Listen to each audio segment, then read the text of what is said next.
Hello Internet, welcome back to another video. In today's video, me and a friend of mine went through and we decided what would be the best character for different situations as a melee fighter.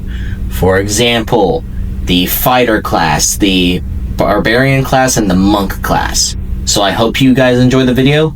Let's get on into it. Hello Internet, and welcome back to another video. In today's video, I have 3 different characters made here in D&D, and in D&D, I'm going to show you some ways that I make some of my most broken characters that are close range fighters instead of long range.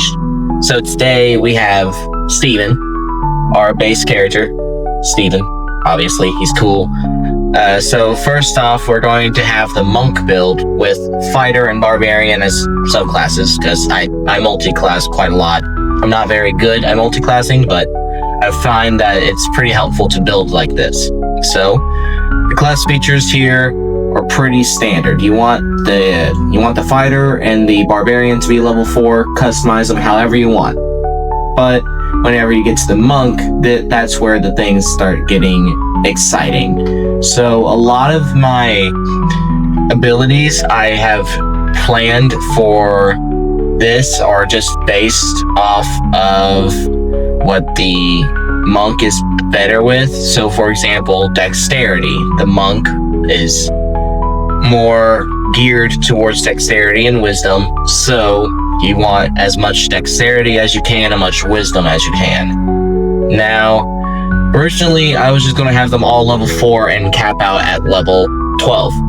But as I was thinking, I decided, you know what? No. I'm going to set some ground rules. So some of the ground rules was that I could not use more than 3 classes. If they have a subclass, then I can use it. Just I can't, abuse them. Now, I am showcasing these at level 20. If you don't make it to level 20, don't worry about it. This is just so then you can get yourself geared towards these specific types of classes. Now, what is that? Whatever. Now, if you, for example, wanted to take, instead of using the monk, you wanted to use the barbarian or the fighter, I understand that it's pretty interesting to try and do all these different things, but it's really hard to keep it balanced. So what do you do? Well, it's actually a lot easier to use all these different characters than you might think, because this is just completely based off of your imagination, your thoughts, whatever you want. So, for example, the reason I went with Monk on this one is because Monk actually, one of its, right here, unarmored defense. While you aren't wearing armor or wielding a shield, your base armor class increases 10 plus your dexterity and wisdom modifiers. Now, if we go to Barbarian, it has the exact same thing. Except for instead of it being wisdom and dexterity, it's dexterity and constitution, while you can still have a shield. Now, me personally, I haven't played so many games of D&D because a lot of the time my party or my D&D dungeon master, he either quits or the game, we just eventually stop talking for a while and then it gets completely forgotten. But hopefully you have better luck than that than I do. Anyway, so as you can see, dexterity. Now, with both of these there, that's already a plus 20 to your defense modifiers based off of your dexterity. Now, with the unarmed movement feat, your speed increases by 10 feet while you aren't wearing armor or wielding a shield. This bonus increases when you reach certain monk levels, as shown on the monk's features table. That's a whole bunch of stuff I'm not going to get into because it's only 2nd level. And also, I think it's pretty easily explained. Your speed increases by 10 feet while you aren't wearing armor or wielding a shield. I don't wield shields in a lot of my campaigns, so that's just how it's going to be. Deflect attacks. Now, here we go. When an attack hits you and its damage It includes bludgeoning, piercing, or slashing damage. You can take a reaction to reduce the attack's total damage against you. Your reduction increase equals 1d10 plus your dexterity modifier and monk level. This is where I decided I'm going to mainly focus on my dexterity. Dexterity is great, and, well, as you can see in the ways that I have defended it, it's just the way I've built this is great for, well, dexterity builds. And so that's just what it is. Grappler. Now, I chose the Grappler feat because a lot of the time, since you're not wearing any armor, you probably want to make your opponent go prone, which means they are not really attacking, but they have to use a turn or something to get up. But anyways. So the ability score increases your strength or dexterity score by 1 to a maximum of 20. Now, I chose dexterity because, as I've mentioned earlier, dexterity is pretty good when using a monk. Now, punch and grab when you hit a creature with an unarmed strike as part of the attack action. On your turn, you can use both the damage and grapple option. You can use this benefit only once per turn. Attack advantage, you have advantage on attack rolls against a creature grappled by you, and then fast wrestler. You don't have to spend extra movement to move a creature grappled by you if the creature is your size or smaller. Now, remember size, because that's going to be important later, since, well, a lot of people choose many different things. I myself only really play humans because that's just what I do. I didn't spend much time studying any of this. I spent like maybe 5 minutes racking my brains thinking of the most broken things I could possibly think of while still keeping it slightly fair to the DM. Alright. So, extra attack, good. Stunning strike, apparently that's good. Powered strikes. Whenever you deal damage with your unarmed strike, it can deal your choice of force damage or its normal damage type. That is pretty good. Just all of it. Just great. Wholeness of body. You gain the ability to heal yourself. As a bonus action, you can roll your martial arts dice. You regain a number of hit points equal to the number you rolled, plus your wisdom modifier. Minimum of 1 hit point regained. You can use this feature a number of times equal to your wisdom modifier. Minimum of once, and you regain all expended uses when you finish a long rest. Yeah. That's basically all of it, except for, again, just keep adding to the dexterity and just keep adding to dexterity. I mean, it helps. Now, if we go here to species, as I said, I choose human, and I go like 4 to 7 feet tall. Just whatever I can do. And then abilities. Now, as you can see here, I chose, for my ability score increase, I chose just 3 different scores I can increase. Now, I put my most into Constitution because I wanted to be strong. Now that I look at it though, thinking back on it, probably should put that in Dexterity. In fact, that's what I'm going to do right now. I'm going to get rid of both of these, and we'll put 15 here and 13 here. So now my Dexterity is at a total of 19, and my Constitution is at a total of 16. My Strength is 12 because you need strength to really do things in D&D, so put that there just in case. My Wisdom is 15 because monks, they have a lot of wisdom apparently in D&D in real life. I don't know. I've never met a monk ever. Charisma, I've always just put my charisma down to 8. This part is totally up to you guys, just like the background and the equipment, but this is just what I chose to give me the best spread for a monk player. Now, if we go to my next character I have on the list, also known as Steve, because Steven's the base of everything, so why not get Steve? He is going to be our fighter. Now, as a fighter, they are more geared towards the strength or dexterity. So this one, instead of also making it dexterity, a lot of it I put into fighting Like, I put a lot of it. Sorry, had a yawn there. A lot of it I put into my strength. Oh wait, what? What happened here?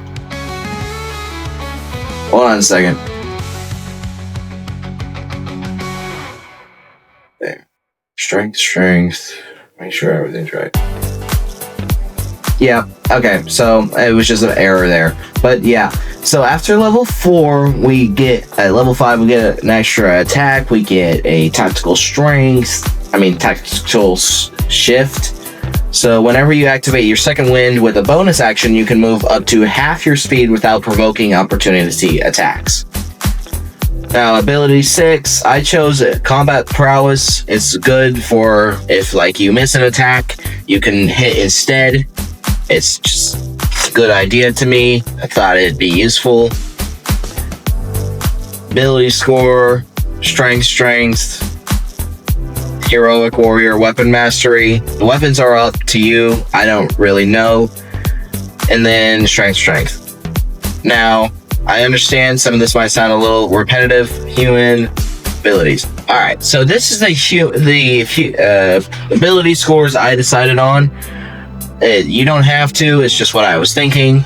So I chose the 15 for strength. I chose 13 for dexterity. I chose 12 for constitution, 14 for intelligence, 10 for wisdom, and then 8 for charisma. As I said before, I'm not too worried about charisma. It's whatever. Now, strength, as you can see, is at 22 in total. That's because of all of the skill points I gave to it to make it better and stronger. Now, I also gave one here just because, and since strength is one of its main parts, I thought it'd be great. Constitution and dexterity are both 13. I didn't add anything to the dexterity because I just didn't think it would be great for this kind of setup, because a lot of its base power comes from strength, and I just find that a lot more useful than dexterity in this kind of build. Constitution, I gave 1 just because I can gain more health from it. It's great. Oh, I recommend either, if you're going to build a character that is going to be on the front lines and taking damage for the rest of the party, I suggest you send in your character that uses its constitution stat as its highest. Now, intelligence, I made it 14. I made it the second highest stat because of the fact that the constitution is... Wait, no, what? I was talking about intelligence. Sorry, dang. Got confused there. Intelligence. I made it intelligence because of the way, if you got to be tactical with your fighters. Your fighters are, well, it had tactical shift, it had all this tactical stuff. So in real life, you got to be pretty intelligent for that. You got to be knowledgeable. You have to have the knowledge to do what you need to do. So that's why I put the intelligence as my second highest stat. Now, wisdom, I put as 10 because, I don't know, monk seemed more like wisdom based, and then fighter, again, seemed more like strength, and intelligence. Yeah. Charisma, again, left it at 8 because I don't really care. Because charisma, if I'm really going to be using it all the time, it just seems very annoying to be. It seems more board-like, I guess. And then we have Grug. Here's Grug. Grug is nice. We're going to go to so he is our barbarian here with 232 as his max hit points. So he's like, as I was saying, if you wanted a person to be more of a tank while also still having all the benefits of like a normal fighter or monk, this is great. But he can also tank a lot of the hits for the party if needed. So let's check out his class features. A barbarian has the primary ability of strength, but I put a lot of it into constitution for him because that's just what I thought to do, since his armor class increases by 10 with the dexterity and constitution modifiers, and we've already used dexterity on the monk, so we put just the constitution here. Now, he does have danger sense, meaning you gain an uncanny sense of things. Yeah, you can see it on the screen. I can't speak through all of this because I am starting to kind of lose my voice a little bit. Luckily, editing makes it sound like I'm doing okay, which I am. It's just tiring speaking rapidly. Now, for primal knowledge, I put down perception because if you're going to be able to have a sense, like you can sense the danger coming, being perceptive is going to help with that, I guess, a little bit more. Weapon mastery, easy. I put the defense down here because defense, which is what I made him for, 232, he better be able to tank some hits while also having that kind of health stat. Now, we all know most of us know that a barbarian that uses rage, but yeah, like it just, him just going into a rage is quite normal, I guess. I don't know. It's just a normal barbarian. His constitution stats raised. Again, down here, also raised. So that's more of the barbarian kind of abilities. He's also human, because I had no clue what to do with him. Then his constitution stat is his highest with 20 as its total, but I put 15 in constitution because, as it said, constitution is one of his unarmed defense, which is great. Dexterity is 14 because I'm pretty sure it also said dexterity there, so that's great. You can use it whenever. Strength is there because he is still going to need to be able to fight back as the front line. His intelligence, it's okay, it's 12. Not the best, but it's not the worst. Wisdom is 10, and then charisma is 8. So that will be all for today's video. Thank you all for watching. Goodbye. Hey, why not subscribe? You made it all the way to the end. Obviously, you like my content. Like and subscribe. Go check out some of my other videos. Alright, bye.